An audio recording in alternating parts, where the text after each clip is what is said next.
Hi everyone, welcome to Manifest diaries.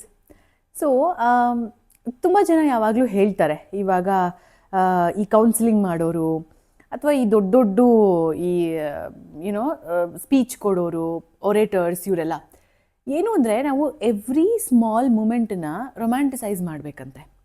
ಅಂದರೆ ಏನಪ್ಪ ಅಂತಂದರೆ ಎಷ್ಟೋ ಸಲ ಏನಾಗುತ್ತೆ ಗೊತ್ತಾ, ನಮಗೆ ಚಿಕ್ಕ ಚಿಕ್ಕ ಖುಷಿಗಳು ಯೂನಿವರ್ಸ್ ಆಲ್ರೆಡಿ ಕೊಡ್ತಾ ಇರುತ್ತೆ.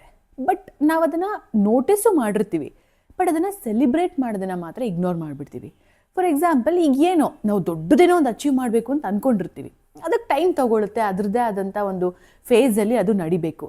ಬಟ್ ಆದರೆ ನಮಗೇನೋ ಒಂದು ಚಿಕ್ಕದೊಂದು ಸಿಕ್ಕಿರುತ್ತೆ. ಈಗ ಫಾರ್ ಎಕ್ಸಾಂಪಲ್, ನೀವು ಒಂದು ನಿಮ್ಮ ಡ್ರೀಮಲ್ಲಿ ಅಥವಾ ಮ್ಯಾನಿಫೆಸ್ಟೇಷನಲ್ಲಿ ಒಂದು ಫರಾರಿ ಕಾರ್ ತೊಗೋಬೇಕು ಅನ್ನೋದು ಮೈಂಡಲ್ಲಿರುತ್ತೆ.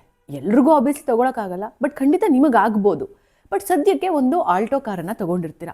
ಅದನ್ನು ತುಂಬ ಏನೂ ಅಪ್ರಿಷಿಯೇಟ್ ಮಾಡೋಕ್ಕೆ ಹೋಗಲ್ಲ ನೀವು, ಅಥವಾ ಎಲ್ರಿಗೂ ಹೇಳ್ಕೋಬೇಕು, ಸೋಷಿಯಲ್ ಮೀಡಿಯಾದಲ್ಲಿ ಹಾಕಬೇಕು ಅಂತ ಅಲ್ಲ. ನಿಮಗೆ ನೀವೇ ಖುಷಿ ಪಡೋವಂಥದ್ರಲ್ಲಿ ಒಂದು, ಅಂದರೆ ಈ ಚಿಕ್ಕ ಚಿಕ್ಕ ಖುಷಿಗಳಲ್ಲಿ ಸಂತೋಷ ಪಡೋವಂಥದ್ದು ಇದೆಯಲ್ಲ, that is a very beautiful way of life. ಹನಿ ಹನಿ ಸೇರಿದ್ರೆ ಹಳ್ಳ ಅಂತಾರೆ. ಹಾಗೆ ಈ ಚಿಕ್ಕ ಚಿಕ್ಕದ್ರಲ್ಲಿ ಖುಷಿ ಪಡ್ತಾ ಹೋದ್ರೇ ನಮಗೆ ದೊಡ್ಡ ಖುಷಿ ಅಥವಾ ಸಂತೋಷ ಸಿಗೋದಕ್ಕೆ ಸಾಧ್ಯ ಆಗೋದು.